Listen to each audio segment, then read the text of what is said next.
नमस्कार, आप देख रहे हैं न्यूज़ 9 इंडिया और मैं हूं आपके साथ कंचन। आइए करते हैं खबरों की शुरुआत।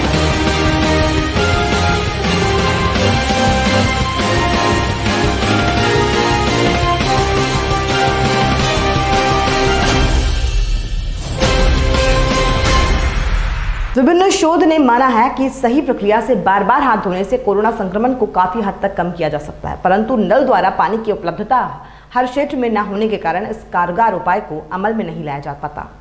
खासतौर से ग्रामीण ईंट भट्टी और निर्माण कार्यों के क्षेत्र में ऐसे इलाकों के लिए टिप्पी नल एक वरदान स्वरूप बेहद ही उपयुक्त विकल्प है, जो कि सामान्यतः उपलब्ध पदार्थों से बहुत आसानी से बनाया जा सकता है। खास बात यह है कि यह पैडल द्वारा संचालित होने के कारण एक व्यक्ति से दूसरे व्यक्ति के हाथ में संक्रमण की गुंजाइश भी खत्म हो जाती है। इसी संकल्पना को ध्यान में रखते हुए हमारे खंडवा जिले में टिप्पी नलों की उपलब्धता सुनिश्चित की गई है, जिसकी शुरुआत हुई पंधाना जनपद पंचायत के ग्राम पंचायत मांडवा से। इस अनूठी पहल को आगे बढ़ाते हुए इस लाभकारी उपकरण को अन्य जरूरत की जगहों पर भी जल्द स्थापित किया जाएगा।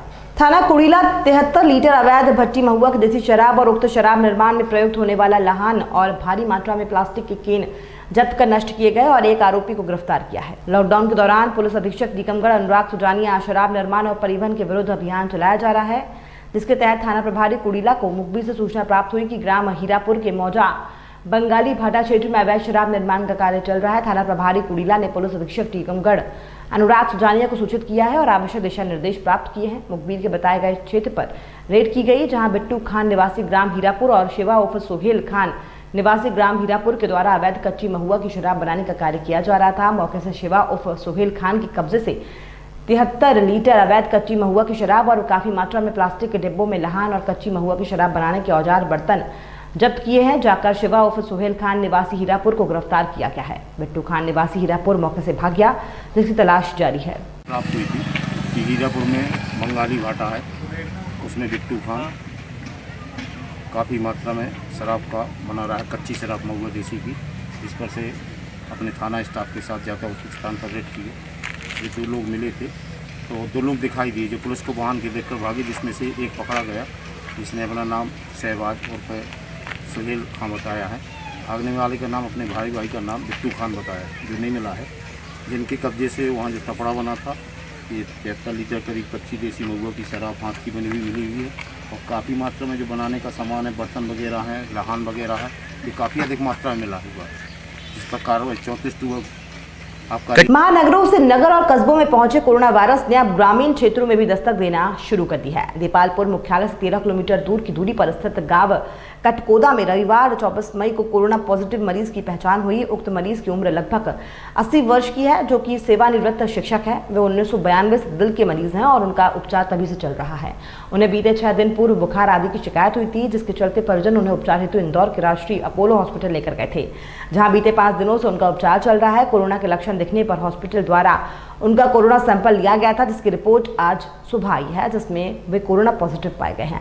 उनकी ट्रैवल हिस्ट्री बिल्कुल नहीं है। लॉकडाउन के दौरान वे घर पर ही थे। 2 सप्ताह पूर्व उनके सेक्रेटरी पुत्र को भी दिल का दौरा आया था, जिनका उपचार भी इंदौर के अपोलो हॉस्पिटल में हुआ था। उनकी खैरियत जानने के लिए भी ग्रामीण जन और नाते रिश्तेदारों का उनके यहाँ आना जाना लगा हुआ था। उक्त परिवार का ग्राम कटकोदा में अपना ही एक आवार यानी गली है, जिसमें 100 सदस्य रहते हैं और सभी का एक दूसरे के यहाँ आना जाना लगा हुआ रहता है, जो चिंता का विषय है। ग्रामीणों के मुताबिक उक्त परिवार दीपालपुर में मेडिसिन लेने और उपचार के लिए भी आया था।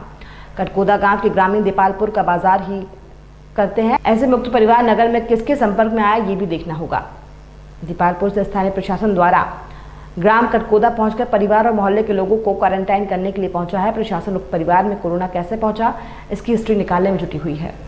सर, ये जो कोरोना संक्रमण के पॉजिटिव यहाँ पर मिले हैं, इनके बारे में आपकी क्या सर क्वारंटाइन किया, कितने दिन के लिए किया? हमको सूचना मिली है कि रणजीत सिंह उम्र 84 वर्ष, इनको कोरोना पॉजिटिव की जानकारी आने के पश्चात प्रशासन, पुलिस एवं स्वास्थ्य विभाग के द्वारा यहाँ आकर क्वारंटाइन और कंटेनमेंट तैयार करने की कार्रवाई की गई है।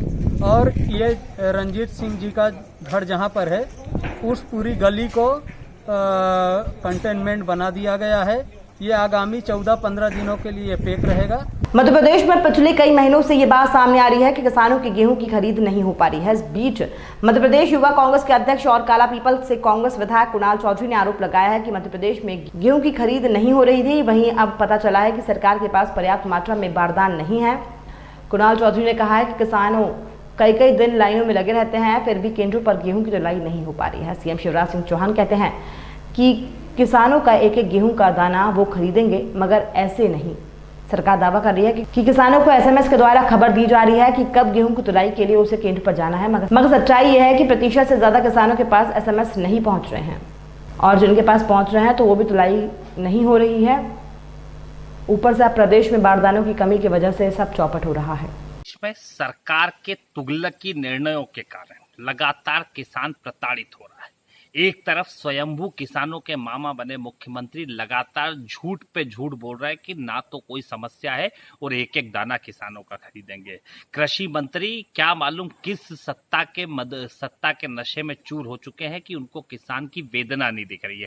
पूरे प्रदेश में हर सोसाइटियों पे 500 से ज्यादा ट्रैक्टर खड़े हुए हैं, 5 से 10 दिन तुलाई के लिए लग रहे हैं, और सिर्फ किस कारण से कि आप बारदान की उपलब्धता नहीं करा पा रहे हो। पहली बात, सरकार क्या कर रही है? क्या आपको नहीं मालूम कि कितना रकबा है, कितने किसानों का गेहूं खरीदना है? क्या आपने बारदान नहीं खरीदा? कहीं ये तो नहीं कि आपने पीडीएस के गेहूं जो अभी गरीबों को बंटने के लिए आए थे उसमें बारदान का उपयोग करके, किसानों के बारदान का दुरुपयोग करके मध्य प्रदेश में नया घोटाला शुरू कर दिया है। फिर बार बार जो तुगलकी फरमान आपके कि सोसाइटियों में तुलाई आपकी गलती से नहीं हो पा रही, एसएमएस आप गलत भेजते हैं, आपके तुलावटी का खराब काम करते हैं, सोसाइटियों में आपके कर्मचारी खराब काम करते हैं और बारदान आप नहीं पहुंचाते। और जब किसान 6 दिन बाद नंबर पे पहुंचता है तो उसे बताता है जाता है कि आपका एसएमएस इनवैलिड हो चुका है।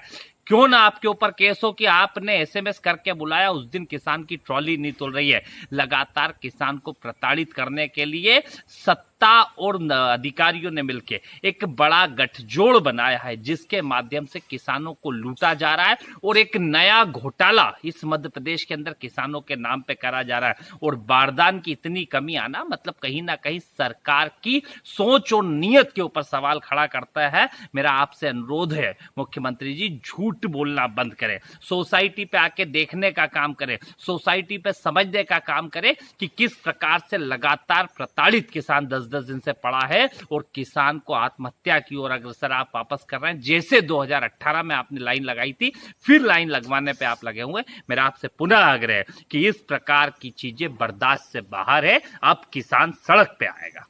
गुना नगर के एक पत्रकार पर एक शासकीय कैंपस में हमला किए जाने का मामला प्रकाश में आया है। घटना कल रात्रि की बताई जाती है। आश्चर्य तो इस बात का है कि तत्काल पुलिस को सूचना दी जाने पर भी पुलिस ने अब तक घटना की रिपोर्ट भी दर्ज नहीं की है। बताया गया है कि एक चैनल के पत्रकार को इस आशय की खबर मिली थी कि पीएचई के स्टेशन रोड स्थित पंप हाउस पर चिल्ला-चोट हो रही है और अवैध गतिविधियां हो रही हैं। जब वो पत्रकार मौके पर पहुंचा तो वहां पर 8-10 लोग एकत्रित थे, मदिरापान हो रहा था, जिसका कवरेज वो करने लगा तो उन लोगों ने उस पर हमला बोल दिया। मुश्किल भाग पत्रकार ने अपनी जान बचाई, उसका दुपहिया वाहन घटनास्थल पर ही रह गया।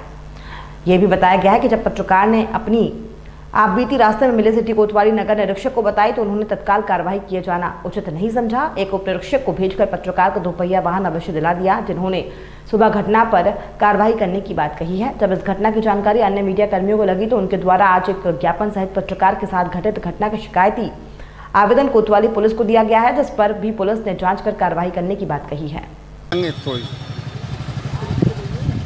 बताएं सर, क्या हुआ, किस घटना के कारण आज आवेदन दिया गया है? जी मैं आपके लिए बता दूं, कल रात की बात है 9:30 बजे की।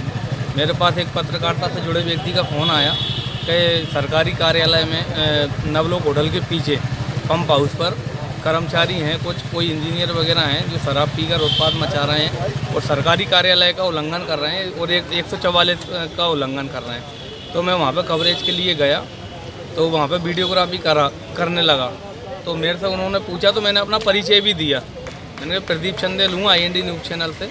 उसके बाद उन्होंने मुझ पर नाम सुनने के बाद मुझे गालियाँ देने लगे और पत्रकारिता के नाम से गालियाँ देने लगे चैनल वालों के लिए कि हम तुम्हारी चैनलगिरी सब निकाल देंगे यहीं। तो हम मेरे से चेटे वो, तो जैसे तैसे हम लोग वहाँ से अपनी जान बचाकर भागे। हमने वहीं से दौड़ लगाई। जब जेस्तम चौराहे पे जाके हमने दम लिया उसके बाद मैंने अर्जेंटी सिटी कोतवाली थाना प्रभारी को अवगत कराया, तो सिटी कोतवाली थाना प्रभारी ने वहाँ पर ज्योति जी को भेजाया। ज्योति जी ने मेरी मोटरसाइकिल वहाँ से उठवाई। तो आपने दौड़ क्यों लगाई थी, क्या कारण था, क्या लोग वो पीछे पड़े थे हमारे आपके? पीछे भागे ना, वो लोग हमारे लोग? पीछे वो भागे, गाड़ियों से भागे वो पीछे, और हमें मारने के लिए उन्होंने हमला किया। तो इसलिए आवेदन दिया है यहाँ पर, और अब सिटी कोतवाली थाना प्रभारी कितने बजे की घटना निवेदन है? किया है। खबरों में फिलहाल इतना ही। और भी खबरों की अपडेट्स के लिए आप देखते रहिए News 9 इंडिया।